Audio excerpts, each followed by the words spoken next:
antes de começar, eu pensei uma coisa e aí conversei aqui com quem já estava aqui e as pessoas concordaram da gente fazer isso hoje. Vamos ver como é que funciona. Um pouco diferente, porque me apareceu essa ideia porque a Bruna, no anúncio do grupão de hoje, a Bruna postou uma foto do Monte Arunachala, na Índia. E o Monte Arunachala tem uma importância na história do Grotowski. Bom, para começar, as cinzas dele estão lá. Ele pediu ali para os herdeiros dele levarem as cinzas dele para o Monte Arunachala. Logo depois, ele pediu, ele disse, ele avisou, né, que ele ia morrer e que ele queria assim, assim, assim. Ele determinou tudo como é que ele queria que fizesse. E uma das coisas era isso: ser cremado imediatamente, só ser avisada a imprensa depois que eu tivesse cremado e levarem as cinzas dele para serem colocadas no Monte Arunachala, junto com os restos mortais do Ramana Maharishi. Então, eu pensei em hoje fazer um grupão em que a gente fala dessa ligação do Grotowski com o Ramana Maharishi. E aí, eu tenho esse livro que se chama Ensinamentos de Ramana Maharishi, em português, tá? Que depois de alguém se interessar, ele existe. Esse aqui é o Ramana, essa é a foto mais famosa do Ramana, tem ela aqui maior.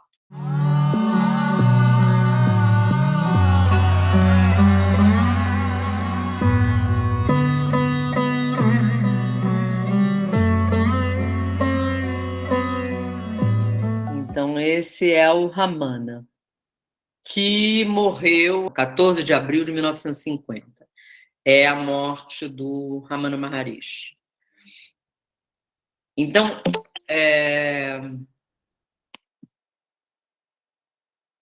o Ramana entra na vida do Grotowski na infância dele. O que acontece? Como que isso acontece? O Grotowski está lá nesse lugar, nessa cidadezinha, Nienandówka, no interior da Polônia, durante a Segunda Guerra Mundial. Né? Eles fogem, a mãe com os 2 filhos, ele tinha 8, o irmão tinha 9, e fogem para o interior. O pai foi para a guerra e eles fogem e vão para o interior sem ter nada, absolutamente nada. E pedem abrigo em uma fazenda de pessoas pobres, mas que tem ali uma casinha e tem gado, e tem essa família que recebe eles, que dão abrigo a eles nessa casa. Tem crianças da idade deles e eles são recebidos, então, nessa casa, e eles vivem ali durante os anos da Segunda Guerra, de uma maneira muito precária, muito difícil. E a mãe é professora, então ela consegue dar aula, e as crianças, ele e o irmão, vão para a escola. É esse irmão dele que é físico nuclear. E eles estão ali, nessa situação, vivendo nesse lugar, com ameaças muito graves em relação à vida, né? E a mãe, que era católica, mas que tinha um pensamento budista, que ela fazia lá o sincretismo dela com o catolicismo, ela considerava muito importante para os filhos que eles lessem.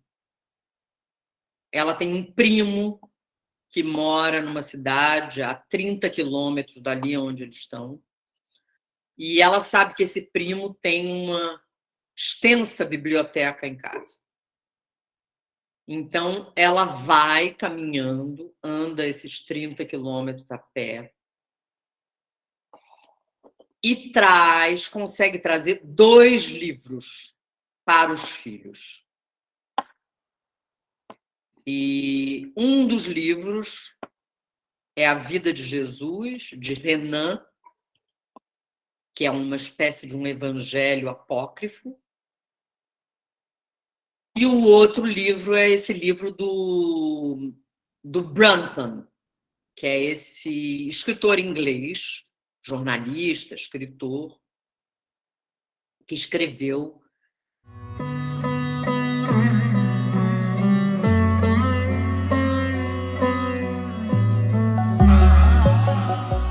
A Índia Secreta. Esse cara, o Paul Brunton, é um cara que nos anos 30, eu acho, ele é um cara que está buscando alguma coisa do mundo espiritual. Então, ele faz um movimento. É esse livro aqui, ó. A Índia Secreta. Tá? Existe também em português. Paul Brunton. Esse cara, ele sai de Londres, onde ele mora, e vai para a Índia. E na Índia, ele vai em busca do conhecimento num nível de transcendência, digamos assim. E ele vai percorrendo a Índia e tendo encontros com vários mestres, com quem ele fica um tempo, quem ele entrevista, ele conversa, ele vai estudando as coisas. É um livro bem interessante. E quando ele volta para a Inglaterra, ele escreve o livro, que é um relato desses percursos dele pela Índia.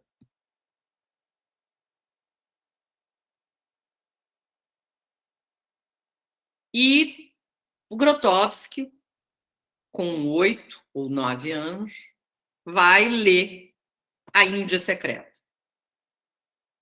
E quando ele lê A Índia Secreta, ele chega no pedaço que narra o encontro do Brunton com o Ramana Maharishi, que era um grande sábio. E o Brunton, quer dizer, o Grotowski está ali, em 1940 e poucos, o Brunton tinha acabado de chegar, esse livro era recém-saído, recém-publicado. Quer dizer, quando o Grotowski leu, o Ramana ainda está vivo, né? O Ramana morre em 50 e o Grotowski está lendo ali em 42, não sei exatamente que ano que ele lê. E quando chega nesse fragmento a respeito do encontro com Ramana Maharishi, o Grotowski tem uma febre altíssima, que as pessoas pensam que ele vai morrer, que ele está muito mal, doente. E não é. Ele fala disso. Ele tem uma febre por causa do que ele leu. E porque ele fica completamente surpreendido de que existam pessoas como o Ramana Maharishi. Ele achava que ele era um ser completamente estranho. Ele achava até que talvez ele não existisse. Ele tinha dúvidas se ele existia. Então, e ele tinha um impulso para ações da ordem do sagrado. Então, quando ele chega nesse lugar, ele, por exemplo, elege uma árvore, tem uma árvore que é uma macieira, que é meio torta, diferente das outras, e ele elege aquela macieira como seu, digamos assim, como um templo dele. E ele vira o sacerdote da macieira. Isso é 8 anos de idade, né? Então ele faz uma série de rituais ali. Tem um filme feito no começo dos anos 80, que é ele quando ele volta a Nianandufka, depois da guerra, 30, mais de 35 anos depois. Ou até mais, 40 anos depois. E ele vai nesse lugar, ele encontra a casa, ele encontra as pessoas dessa família, e ele procura a macieira, mas a macieira não existe mais. Então ele se achava muito estranho. E aí, quando ele ouve a história do Ramana, ele diz: bom, eu não sou um ser tão estranho assim. Existem pessoas assim no mundo. Pode existir. A pessoa pode ser assim, desse jeito que eu sou.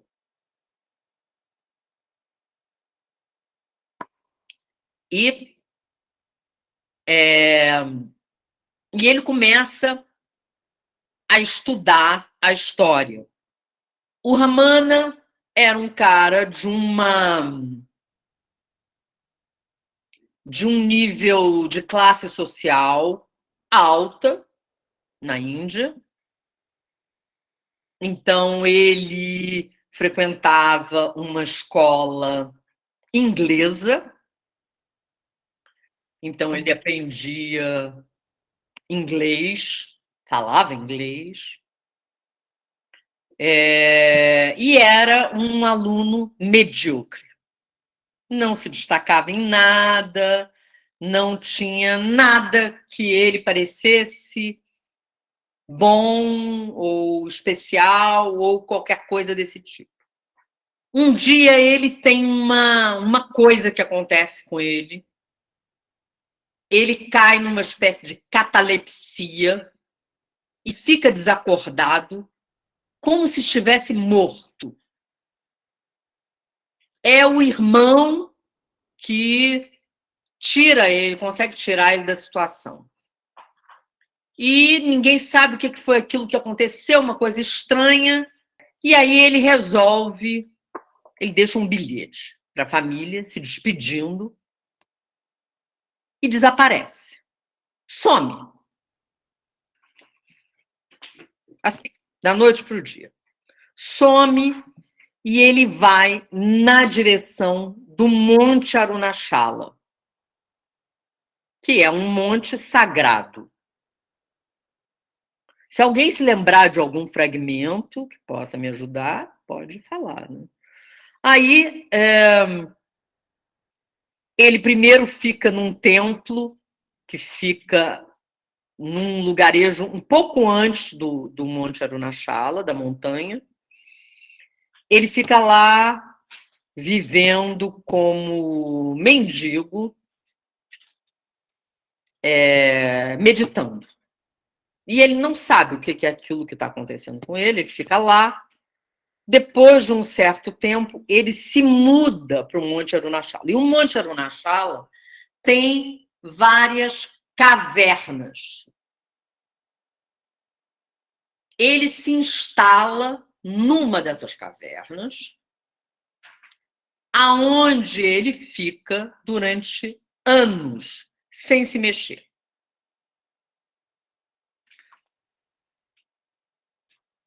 Sem comer, sem se mexer, sem falar. Ele fica lá. Acho que as pessoas começam de uma certa maneira, a se colocarem como discípulos, começam a ver esse rapaz que está lá, que não se mexe, que não come, que não fala. E até que vem um dia um Pandit, que é um sábio, que vem com seus discípulos para ver esse cara. E estão ali tentando falar com ele, falando com ele. Ele já tem uma perna que foi devorada pelas formigas. Então, depois, quando ele sai dali, ele fica o resto da vida mancando, porque uma parte da carne da perna foi comida pelas formigas. Ele não se mexe, não fala. O cara tenta falar com ele, até que o cara dá um lápis e um papel para ele. E aí ele responde por escrito, inclusive em inglês. Aí o cara fica pasmo, porque, bom, então, além do mais, não é só tamil, ele também fala inglês. E aí eles vêm, aí tem toda uma conversa sobre. Bruna, me disse, é isso mesmo, os Vedas. É um nível de estudo altíssimo, é Vedas? É. E o cara faz uma série de perguntas para ele sabe tudo.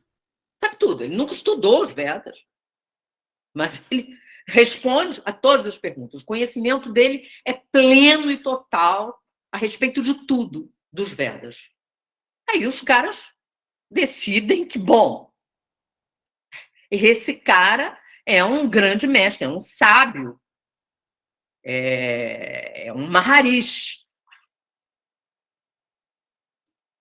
A família dele é avisada, vem algumas pessoas da família, porque está há anos que ele desapareceu.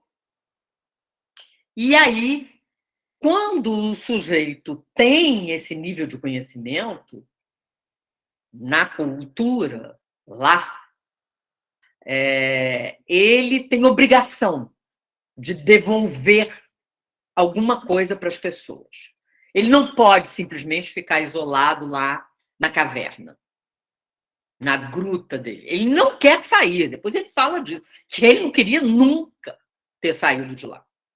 Porque ali ele estava no que eu imagino que é o nirvana, né? Ele estava, a gente brinca, que fala em alfa, era alfa mesmo, né? Não era essa alfa que a gente fala, está em alfa. Então, constroem no pé da montanha um ashram para ele. Então, obrigam ele a descer. Ele tem que descer, ficar no ashram e tem que receber as pessoas e responder as perguntas das pessoas. O que ele não quer fazer. Absolutamente. Ele não tem nenhum interesse nisso. Mas ele aceita que essa é a missão dele e ele começa a responder as perguntas das pessoas que começam a vir do mundo inteiro. Aos poucos, essa fama dele vai se espalhando, começa a ter uma série de discípulos que vivem ali, então se constrói, né, um ashram, então tem os quartos, onde as pessoas moram, as pessoas vão e ficam ali, servindo a ele, estão ali, e ele só usa um pano na cintura, usa roupa, nem nada, não quer ter nada, possuir nada. Ele tem um afeto extraordinário por uma vaca. Tem uma vaca que acompanha ele o tempo todo. Se vocês quiserem, no YouTube tem alguns filmes do Ramana em que aparece, inclusive, ele com a vaca. E essa vaca, se não me engano, ele dá o nome de Atma, que eu acho que é mãe. E a vaca, quando ele entra em outro estado da meditação, ela também. Ela vai junto com ele. Então, e ela anda ao lado dele. Quando ele anda, então ele vai, ele caminha pela montanha, ele passeia com um cajado, porque ele manca, né, de uma perna. E ele tem toda uma relação com os animais. Então tem esse relato que é interessantíssimo, né, que ele está ali sentado, Lakshmi, a vaca. A Bruna botou aqui. É Lakshmi. Aí tem muitos macacos ali na região. E esses bandos de macacos têm um chefe. E de tempos em tempos tem uma troca de chefe. E quando tem essa troca, o macaco que vai assumir vem, senta no joelho dele e conversa com ele, e ele então dá o aval dele, e aí o macaco. Então, era tudo assim. Se ele encontrava um tigre, o tigre deitava na frente dele, e ele conversava com o tigre. É um assim. E o Grotowski lê isso tudo, né? Ali com 9 anos. E passa a ser um discípulo do Ramana Maharishi, a esse ponto de que ele quis que as cinzas dele ficassem lá, junto dos restos mortais do Ramana. Não sei, vocês querem perguntar? Celina, de lembrança, assim, você falando, vem uma recordação dessa algum trecho dessa carta do Ramana que ele deixa algo como: estou indo ao encontro do pai. Eu estou com um problema técnico, não consigo abrir a tese, mas quem puder abrir, tem alguns trechos dele falando sobre no último capítulo, que é o capítulo do Ramana, o último capítulo da minha tese.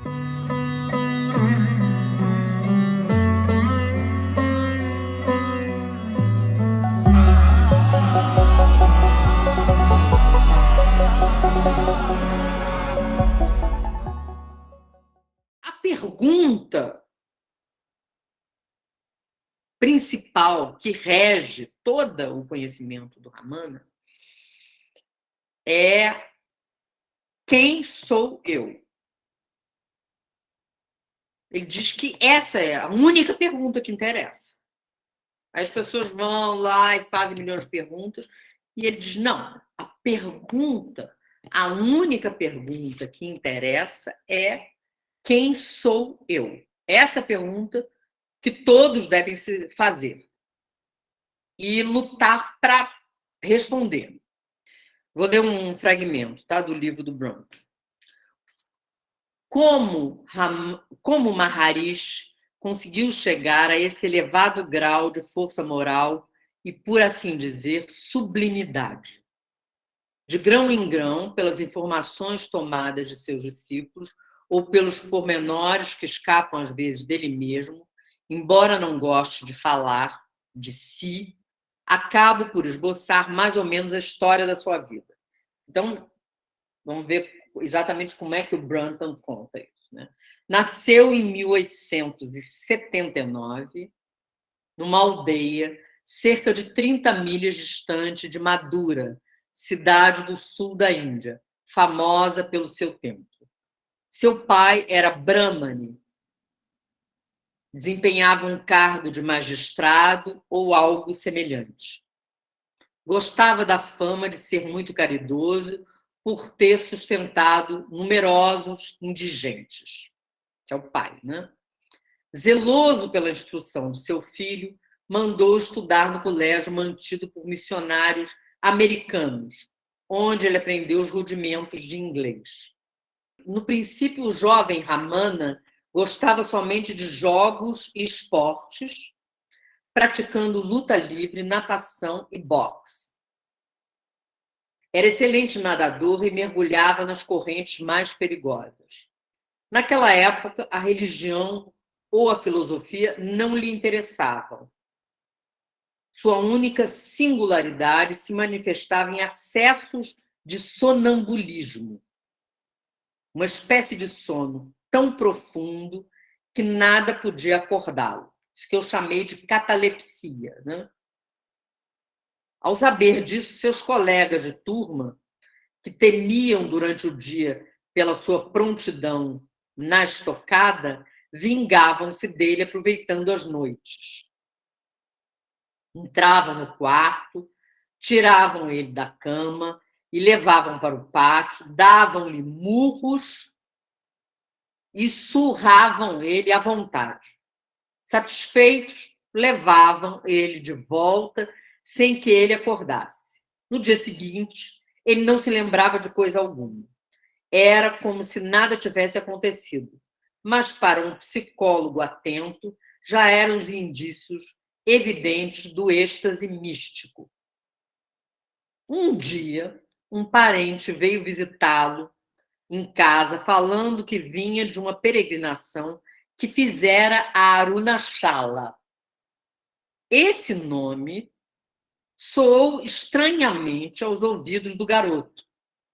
Sem que ele compreendesse a razão, foi indagar sobre Arunachala. E, ao saber que se tratava de um templo, uma ideia fixa apoderou-se da sua mente. Por que exatamente a Arunachala lhe interessava mais do que inúmeros outros santuários da Índia, ele não era capaz de responder. Prosseguia seus estudos na escola dos missionários. Embora sem manifestar aptidões especiais, era inteligente e bom aluno. Aos 17 anos, o destino falou. De repente, deixou os estudos, abandonou o colégio sem ter avisado aos mestres nem à família. Qual seria o motivo dessa brusca mudança, que destruía sua futura carreira? Devia ser muito importante aos seus olhos, dava, porém, bastante que pensar aos seus essa singular e inexplicável conduta. O maior instrutor da vida lançava o jovem Ramana num caminho jamais previsto pelos missionários, seus instrutores na escola. 6 semanas depois dessa súbita revelação, ele deixou Madura e a casa dos pais para nunca mais voltar. Naquele dia, estava só no quarto, quando uma repentina e inexplicável angústia se apoderou dele. Embora gozando de boa saúde, sentiu que ia morrer. Obcecado pela ideia da morte, estava se preparando como se o acontecimento fosse acontecer naquele momento. Deitou-se no chão, inteiriçou os membros, fechou os olhos e suspendeu a respiração. Bem, disse então a si mesmo, esse corpo que era meu está morto. Vão levá-lo ao pátio da cremação e vai ser reduzido a cinzas. No entanto, eu teria morrido com meu corpo? Acaso esse corpo sou eu? Meu corpo é rígido e silencioso, mas continuo a sentir meu ser com toda sua força vibrante. É nesses termos que Maharishi descreve essa estranha experiência.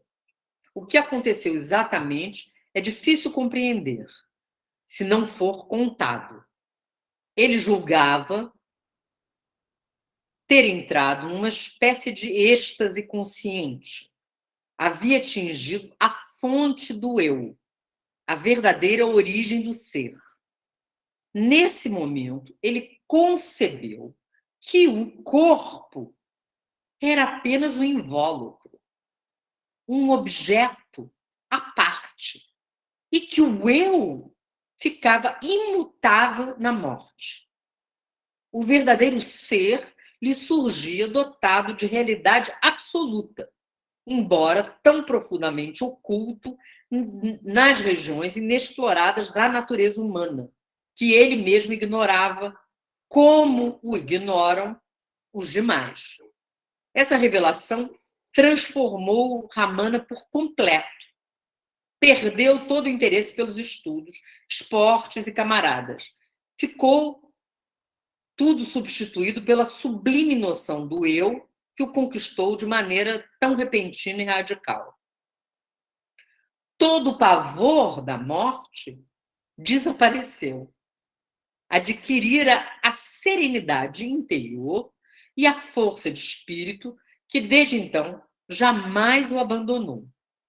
Tanto quanto antigamente, estava sempre pronto a vingar-se dos colegas que tomavam liberdade com ele, depois só a meiguice e a doçura foram suas réplicas aos ofensores. Sofria injustiça com indiferença e sua humildade era notável para com todas as coisas. Renunciou aos seus hábitos antigos, buscando a solidão, a fim de entregar-se livremente à meditação e dedicar-se plenamente à vida interior na qual se absorvia. Tamanha mudança de seu caráter não ia passar despercebida. Um dia, o irmão mais velho se dirigiu ao quarto de Ramana, onde o supunha atarefado com seus deveres escolares, e, ao entrar, encontrou-o de olhos fechados, preso em profunda meditação. Os livros e cadernos rolavam pelo chão, como se ele os tivesse rejeitado com repulsa.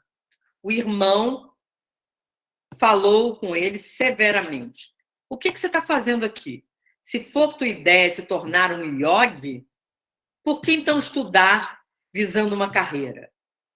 O jovem Ramana sentiu vivamente a verdade dessas palavras e silenciosamente tomou as providências necessárias.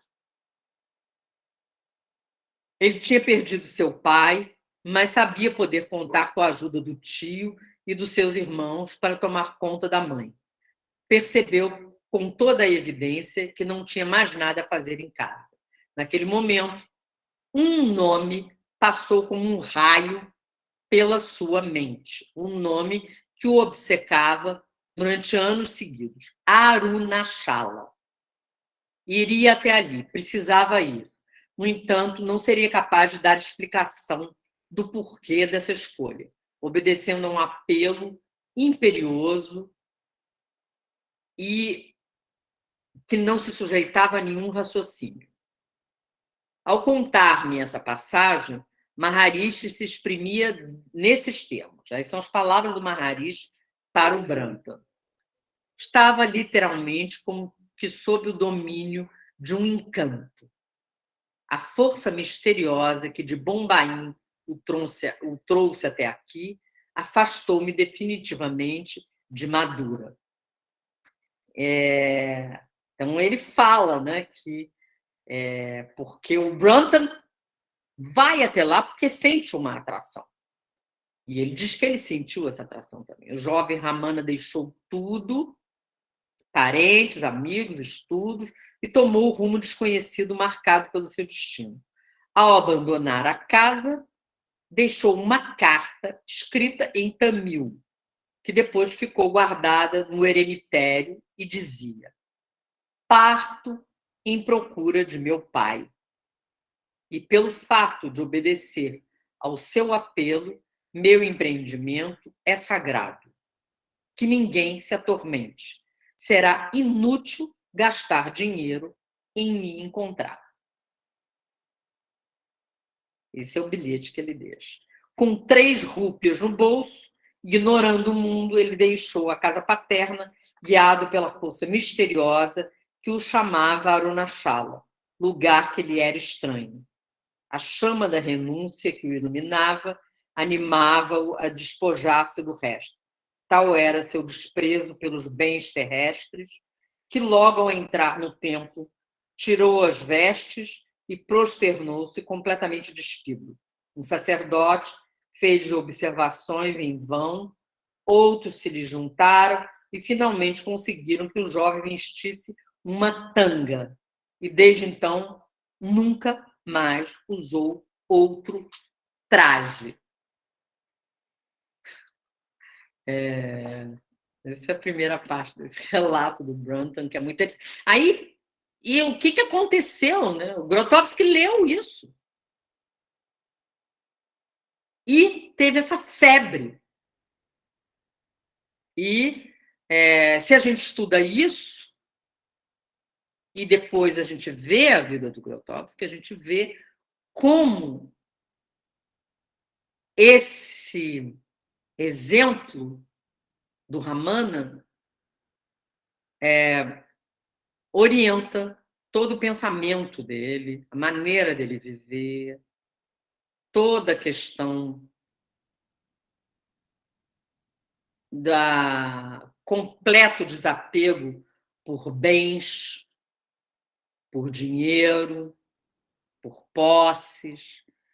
E tem essa coisa que é muito interessante, que eu já falei aqui algumas vezes, mas que é sempre bom falar, né? Que ele, quando ele lê isso, é exatamente na mesma época em que ele finalmente consegue que o padre da escola dê escondido para ele o Novo Testamento, que ele não era permitido para as crianças lerem sozinhos, só na sala de aula. E o padre dá para ele e ele lê escondido. E Jesus se torna uma figura determinante para ele também. Esses textos do Evangelho, que ele estuda muito, e o Ramana. É como se Jesus e Ramana se sincretizassem no imaginário, no psiquismo, no inconsciente desse menino. Né? Nesse período da Segunda Guerra, em que as coisas, toda a vida é muito difícil, está tudo muito à flor da terra, porque as crianças encontravam cadáveres, andava no campo e encontrava cadáveres. Ele conta quando chegam uns soldados alemães e entram na casa, e é para levar eles. Mas a mãe fala alemão, a mãe dele. Então, ela conversa com os soldados alemães e consegue driblar eles e eles vão embora. Então, muitas coisas acontecem ali durante esses anos da Segunda Guerra.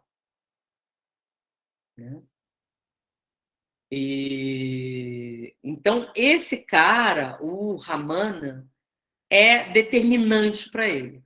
Ele, por causa disso, exatamente, ele faz um vínculo importantíssimo com a Índia, e ele vai à Índia inúmeras vezes,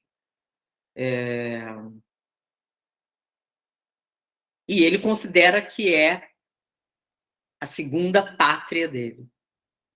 A terceira, o Haiti. Então, para ele existem essas 3 pátrias: a Polônia, a Índia e o Haiti. Aí é que ele vai, então, estudar sânscrito, porque ele quer conhecer os textos no original. Ele quer, e aí ele estuda, e essa coisa que eu já disse aqui inúmeras vezes, né? Essa coisa que ele falava, que quando ele tinha que pensar alguma coisa importante, ele pensava em sânscrito, porque é uma língua que tem um nível de espiritualidade muito mais alto do que essas nossas línguas contemporâneas, né? É um outro patamar. Então, esse cara é fundamental em todas os percursos, né, do Grotowski na vida dele. Aí eles falam aqui, né, eu não vou ler tudo, porque é uma coisa imensa, mas fala dessa coisa toda das... Vou ler mais um pedaço? Leio mais um pedaço? Ele diz assim, ele fica um tempo nesse templo. Ele não falava com ninguém. Isso ele ainda está no templo, né? Não falava com ninguém. De fato, durante os 3 primeiros anos do seu retiro, ele nem abria a boca. Não porque tivesse feito voto de silêncio, não, mas em obediência às ordens da voz interior que lhe mandava concentrar toda a atenção à vida do espírito. Somente ao atingir a finalidade que se propusera, rompeu o silêncio. Mesmo assim, nunca falando muito.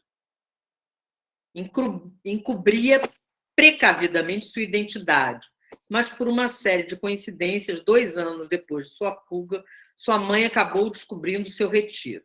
Ela veio com seu filho primogênito, ela veio com um filho mais velho, né? Querendo, pelas lágrimas, comover Ramana da sua indiferença, suplicando-lhe para voltar para casa.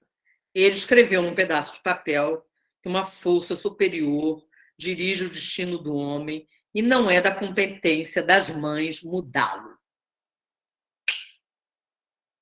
Ela acabou cedendo. Bom, não tinha outro jeito. A fama dessa história espalhou-se pelas redondezas e os visitantes, cada vez mais numerosos, começaram a chegar para contemplá-lo em sua solidão. Fato que o constrangeu, mais uma vez, a mudar de lugar, retirando-se para a colina do Santo Lume. Só então, numa gruta cavada na rocha, acabou vivendo alguns anos sem ser assediado. Há muitas dessas cavernas na colina que servem de abrigo aos iogues, mas a sua gruta possuía uma virtude especial: servia de túmulo a um grande iogue que aí estava enterrado. A cremação dos corpos é um hábito que permanece nas Índias, mas às vezes se foge desse costume em favor de um iogue famoso que atingiu a realização suprema. Pode ser que a beleza do lugar também tenha influído em Ramana para a escolha do seu retiro.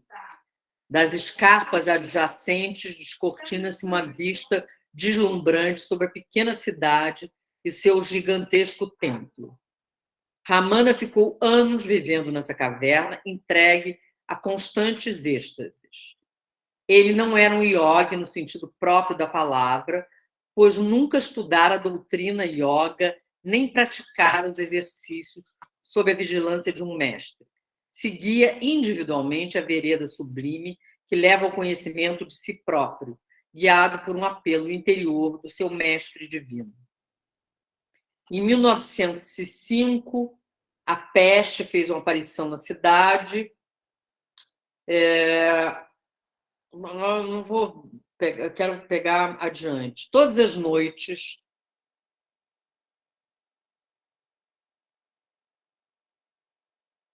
um enorme tigre ia à caverna e lambia as mãos de Ramana, que lhe respondia com festas, acariciando-lhe o pelo macio. O felino ficava a noite toda aos pés do sábio e somente o deixava ao amanhecer. É uma crença enraizada nas Índias de que, quando os iogues ou os faquires adquirem os poderes da yoga, podem viver no fundo da selva ou nas montanhas sem receio, pois os leões, tigres, répteis, outras feras não os atacam. Conheço também uma outra história a respeito de Ramana. Um dia, quando estava acocorado na entrada da sua caverna, uma grande cobra, deslizando das rochas, veio parar à sua frente. A Naja ergueu a cabeça, puxou sua língua bífida, pronta para atacar, sem que o ermitão fizesse um movimento de defesa. O homem e o réptil ficaram se olhando, fixando-se mutuamente. Minutos depois, a cobra se retirou sem lhe fazer o menor dano. Só me lembrei, quer dizer, achei de alguma forma curioso que tenha o Stanislavski, que também tenha tido um mestre Sim. Né, com conhecimentos aí Sim. orientais, né? Sim. Engraçado. Eu acho que não é uma coincidência, né? Uhum. Eu acho que como não é uma coincidência mesmo, né? Porque claro que o Grotowski soube disso do Stanislavski, mas muito depois, né?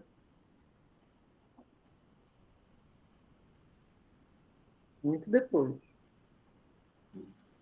Quer dizer, não foi por influência do Stanislavski, né? É interessante mesmo, quer dizer, como o yoga, agora que a gente sabe como o yoga, a filosofia, né, do yoga influenciou todo o pensamento do Stanislavski, né, e determinou o pensamento do Grotowski, né? Isso é realmente muito interessante, né? Isso é assunto de uma tese, né? Celina, é que eu estava vendo aqui um trecho lá da fala na conferência do Grotowski sobre essa raiz mítica hindu lá no Collège de France, que está na sua tese. Eu consegui achar um trecho que eu acho interessante, que Grotowski está falando sobre o efeito da indução, aquele que, quando ele entra e atinge, né, que a vaca vai sempre com ele, né, a Lakshmi, mas também das pessoas ao redor. Sim. Das pessoas ao redor do Ramana, quando ele entrava nesse estado, por indução entravam junto com ele, como se ele radiasse, como não, né? Ele radiava esse estado e as pessoas decolavam junto com ele, vamos dizer assim. Isso me lembra muito. As pessoas ficam ali, morando ali, né? Tem alguns livros de algumas pessoas que moraram ali. Inclusive, o Grotowski fala de uma mulher, né, que morou ali, e que é o relato que o Grotowski acha mais interessante, é o dessa mulher. Ele fala assim, disseram, as pessoas que estavam em volta dele, elas disseram, no fundo ele ama os animais, mesmo as árvores. Ele ama a montanha, mas ele não ama as pessoas. Sim, ele faz alguma coisa para eles, se lhe é solicitado. Na verdade, ele fez. Porque essas pessoas ficaram, durante muitas vezes, anos ao seu lado. Porque esse foi o caso do mais forte fenômeno de indução. O que eu chamo de indução. Que as pessoas que estavam em volta dele, não longe, quando ele entrava nessa viagem até a fonte do eu, onde já o eu desaparece, elas entravam através de um tipo de ressonância também. Elas não sabiam o que fazer com isso depois. Elas queriam falar disso, mas ele não queria falar disso. Mas a experiência estava ali. Isso foi uma experiência tão intensa que muitas dessas pessoas foram capazes de ficar anos ao seu lado. Bom, isso é um caso especial, quer dizer, no fundo, ele deixou para as pessoas não apenas sua resposta especial a respeito do que fazer, que ninguém quis ou quase ninguém quis seguir, apenas falar disso. Mas sua presença, quando ele entrou no seu processo interior, ela emanou alguma coisa que, pela indução, abordou a experiência, ou, digamos, resultou em experiência similar para as pessoas que estavam em volta. E ele estava em outro lugar, mas ele se comportava de uma maneira muito normal, o que era também chocante. Então... porque dizem que ele estava sentado lendo jornal, ele lia um jornal em inglês todo dia, e, de repente, ele entrava nesse estado. Sim, pum! Não tinha preparação para a coisa. Né? E quem estava perto sentia e podia entrar também. Né? Isso era muito interessante. Mas aqui tem umas perguntas. Assim, uma pessoa pergunta: as ações de uma pessoa nesta vida afetam os seus nascimentos futuros? Ele diz assim: você nasceu? Por que você se preocupa com nascimentos futuros? A verdade é que não existe nascimento e nem morte. Que aquele que nasceu pense sobre a morte e outros consolos para ela. Aí a pergunta: a doutrina hindu da reencarnação é correta? Não é possível dar uma resposta definitiva. Na Bhagavad Gita, por exemplo, até a presente encarnação é negada. A nossa personalidade não é sem começo? Primeiro descubra se ela existe e depois faça a pergunta. Namalwar diz: por ignorância, tomei o ego pelo eu real. Mas com o conhecimento correto, percebemos que o ego não existe e você permanece como eu real. Dizem que depois da morte temos a escolha de desfrutar dos nossos méritos ou dos nossos deméritos, que depende apenas de nossa escolha. Isso é assim mesmo? Para que perguntar sobre o que acontece após a morte? Para que perguntar se você nasceu ou não? Se você colhe os frutos do seu karma passado ou não? Você não terá essas perguntas daqui a pouco, quando estiver dormindo. Por quê? Por acaso você agora é uma pessoa diferente do que era enquanto estava dormindo? Não, você não é. Descubra por que essas perguntas não surgem quando você está dormindo. É muito bom isso, né? É muito interessante, né? Nossa, Celina, como é que é esse final aí? Ele pergunta aí? Ele diz assim, né? O sujeito pergunta: dizem que depois da morte temos a escolha de desfrutar dos nossos méritos ou dos nossos deméritos, que depende apenas de nossa escolha. Isso é assim mesmo? Ele diz: para que perguntar sobre o que acontece após a morte? Para que perguntar se você nasceu ou não? Se você colhe os frutos do seu karma passado ou não? Você não terá essas perguntas daqui a pouco, quando estiver dormindo. Por quê? Por acaso você agora é uma pessoa diferente do que era enquanto estava dormindo? Não, você não é. Descubra por que essas perguntas não surgem quando você está dormindo. Claro que uma hipótese é porque essas perguntas são perguntas egóicas.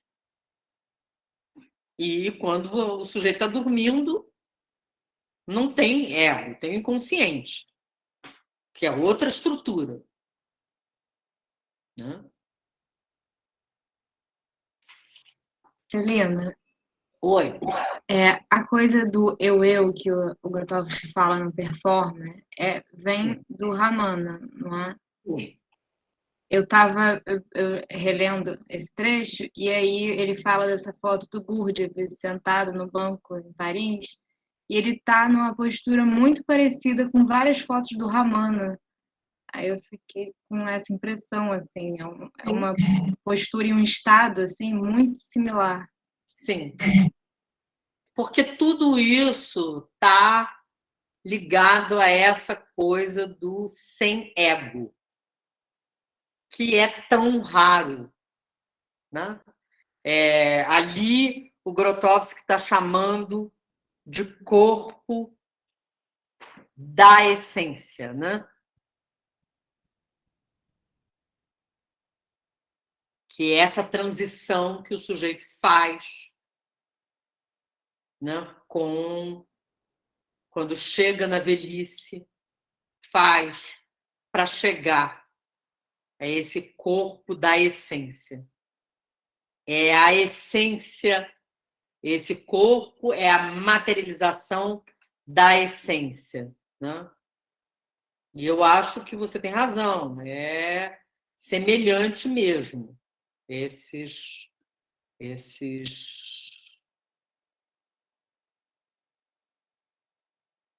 talvez é esse olhar aqui, né? Que é um olhar muito particular, que tem uma entrega no olhar. Na foto dá para ver. Imagina o que era isso ao vivo. Eu sei que o Jefferson escreveu aqui. Jefferson, você pode falar isso que você escreveu? Lembrei dessa citação do Fernando Pessoa, que ele diz: tudo que dorme é criança de novo. Talvez porque no sono não se possa fazer mal e se não se dá conta da vida. O maior criminoso, o mais fechado egoísta, é sagrado por uma magia natural enquanto dorme. Entre matar quem dorme e matar uma criança, não conheço diferença que se sinta. Ah, muito bom. Perfeito. Eu acho que é isso.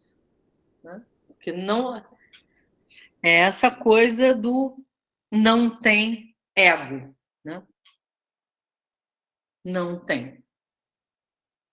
Então, é muito interessante a gente estudar isso.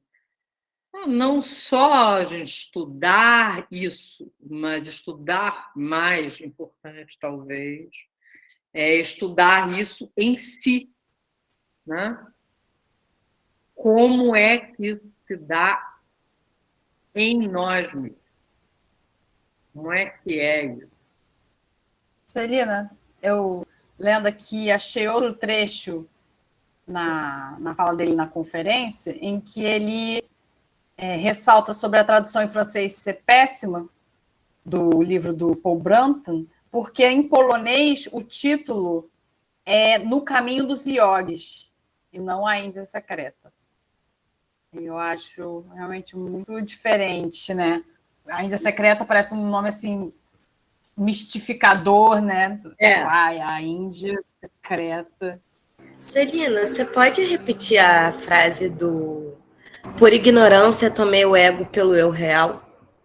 Olha, eu não sei, porque eu estou com 2 livros aqui. E eu já fechei um. Eu acho que estava na Índia Secreta isso, né? Não vou achar, mas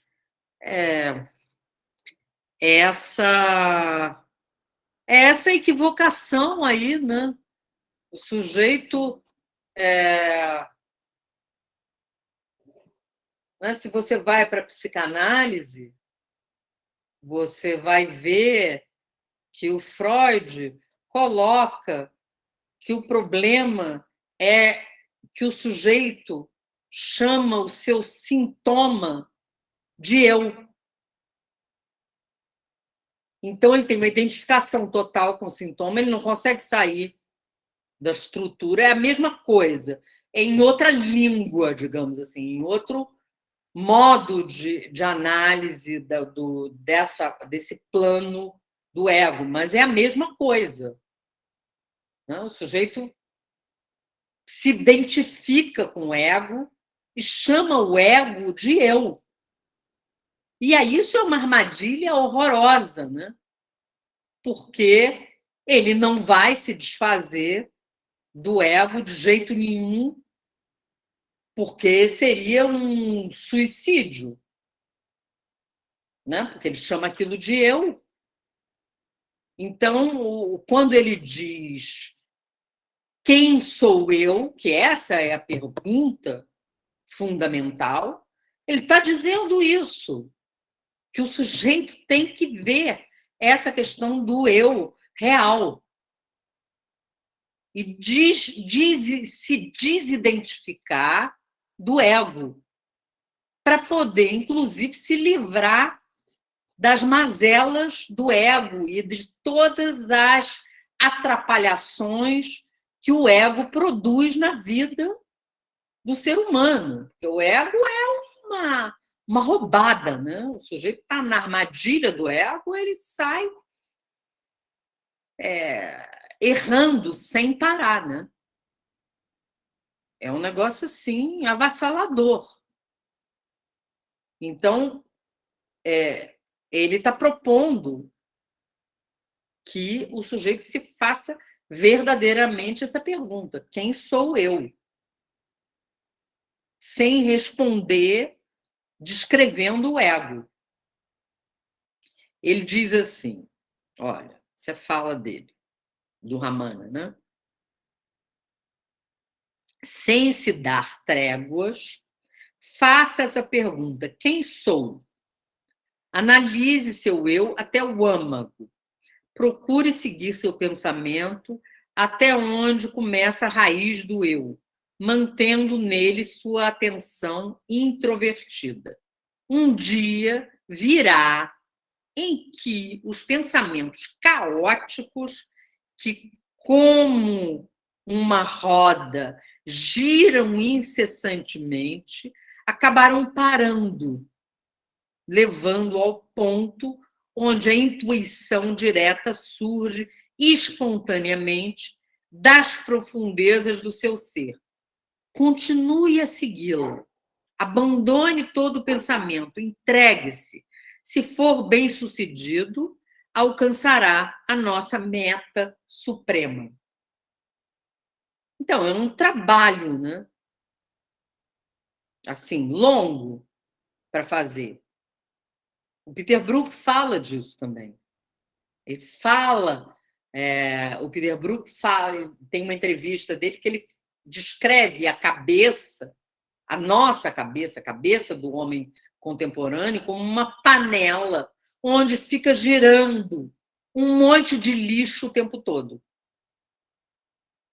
Então ele diz assim, a gente tem que poder subir para o nível de um pensamento mais alto, que não esse da panela, do lixo. Mas isso é muito difícil,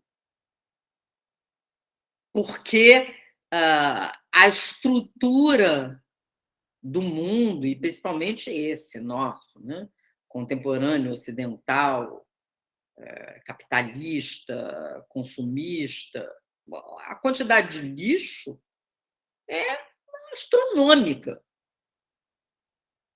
Então, realmente, a gente se separar do lixo e subir para um outro nível de pensamento. É claro que tem o Fernando Pessoa mostrando isso. Tem algumas pessoas mostrando isso. Não é só o Ramana Maharishi, tem a Clarice Lispector, Fernando Pessoa e outros mostrando. A gente pode ir se alimentando com o Tarkovsky, né? A gente vai e aí a gente pode ir procurando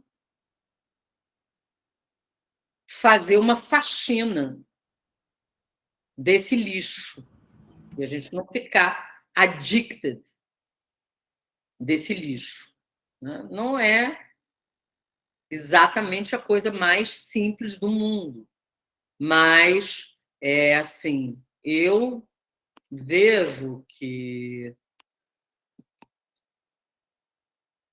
a gente pode, a gente tem essa possibilidade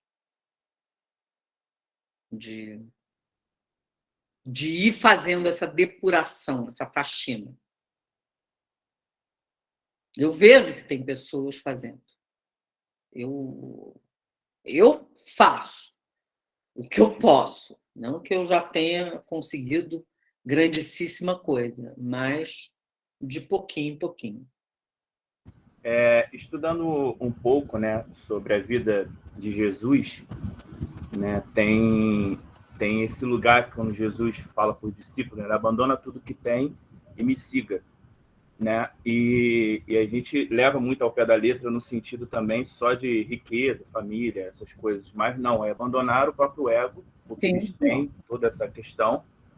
E até mesmo quando ele vai para o jovem rico, né? O jovem rico fala para ele, né? Como é que, vamos dizer assim, na nossa língua popular, né? Como é que eu faço para ser igual a vocês e seus discípulos, né? E aí ele diz, abandona tudo que tem e me siga. E aí ele fala, não, aí não dá. Não tem como abandonar isso, não. E aí fica por isso mesmo, né? Então tem essa coisa de abandonar, né? Com certeza. Inclusive, essa cena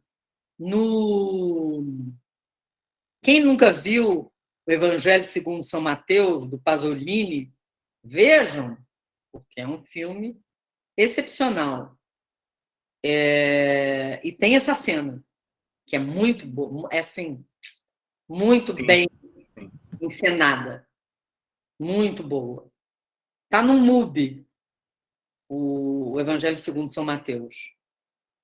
Tem vários filmes do Fellini, do Pasolini no MUBI, e o São Mateus eu revi ele agora.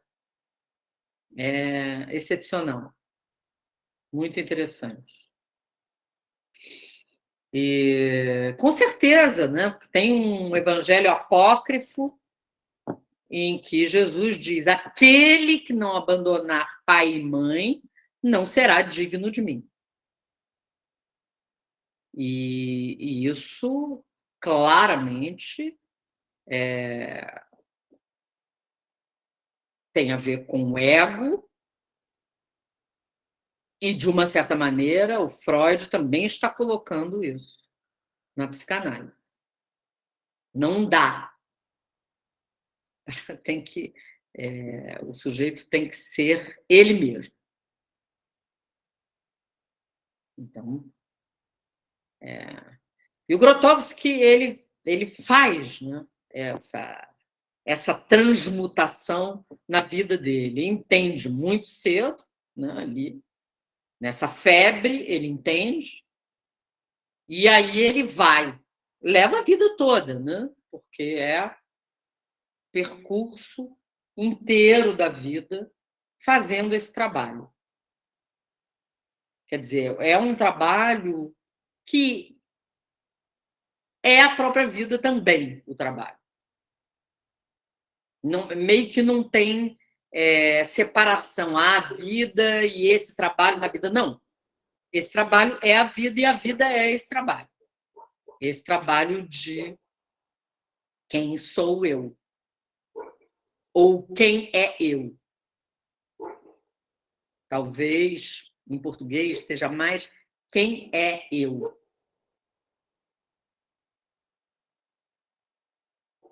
Claro que para um ator, para todas as pessoas isso é, mas para um ator, eu acho que isso ainda é mais fundamental, porque é uma arte que trata disso, do eu. O eu como arte. Nesse sentido, eu acho que volto a recomendar o Drive My Car, porque ali o personagem, o Cafuku, que é o diretor de teatro, que é ator também, ele fala de como é difícil fazer o personagem do tio Vânia. Porque é disso que se trata. O Vânia tem que fazer uma abdicação do ego dele no final. É dolorosíssimo. E ele faz. É uma coisa assim. E o personagem lá do filme, ele diz, é avassalador fazer o tio Vânia. E ali tem ele fazendo essa operação e tem a Sônia fazendo essa operação também. Tem os dois. Quer dizer, é uma questão que já ocupa o Chekhov. Ele toca nessa questão do ego e do desmantelamento do ego em várias peças, mas eu acho que talvez no Vânia isso seja mais contundente, digamos assim.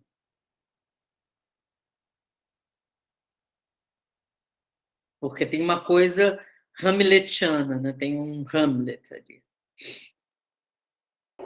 Tem uma coisa que eu pensei muito quando você estava narrando, acho que o livro do Branton, do Ramana falando a questão da morte, que ele achou que estava morrendo, que tinha morrido, né?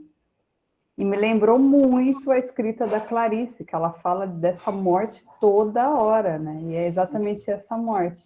E ele teve essa sensação da morte porque é realmente uma sensação egóica, né? É a morte egóica, dessa percepção do ego, né? E aí realmente ele conseguiu, enfim, me lembrou muito a Clarice, né? Ela fala muito, né? Acho que é a mesma... A mesma coisa, né?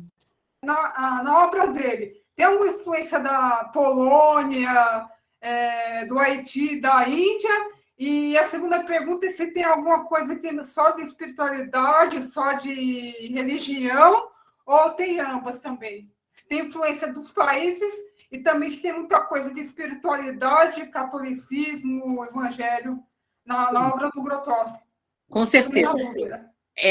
São as três pátrias dele, porque ele também, além das culturas dessas pátrias, tem a influência do catolicismo, da Polônia, do hinduísmo, da Índia e do voodoo do Haiti.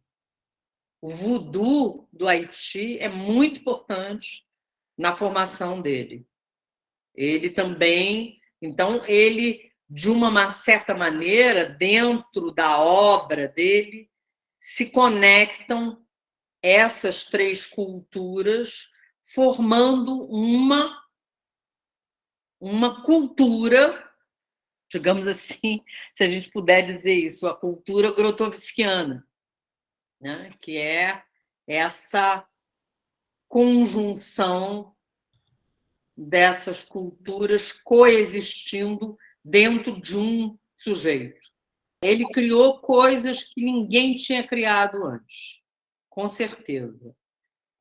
Por isso que ele é tão importante, por isso que a gente está estudando ele, porque ele essa coisa, por isso que a gente aqui tem feito analogias entre a obra dele e a do Freud, porque o Freud cria uma nova ciência. A psicanálise é uma ciência que não existia.